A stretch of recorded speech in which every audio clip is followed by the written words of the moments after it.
Welcome to Kenton's videos. Enjoy the video. In this video, I will explain how to adjust the headlights on your Ford Explorer. First, find a level surface and park your vehicle about 25 feet from a wall or garage door. Next, measure the distance from the ground to the center of your low beam headlights. Mark this height on the wall with a horizontal line. Then, mark a vertical line directly in front of each headlight. These marks will be your aiming guides. Now, pop open the hood of your Explorer. You'll need to locate the adjustment screws on the back of each headlight housing. There are typically 2 screws per headlight, one for vertical adjustment and one for horizontal. Depending on your model, you might need a Phillips head screwdriver or a specific Torx bit to turn them.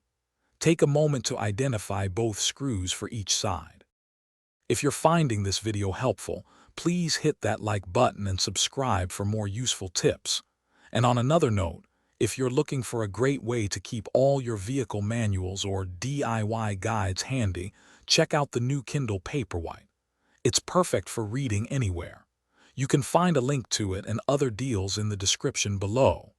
Now, let's get back to the video. With your vehicle's low beams on, begin by adjusting the vertical screw. Turn it slowly to raise or lower the beam until the top of the brightest part, or the cutoff line, is just below your horizontal mark on the wall. Then, use the horizontal screw to center the beam between your vertical marks. Make small adjustments and recheck your aim after each turn. Thanks for watching. Consider subscribing if we helped you.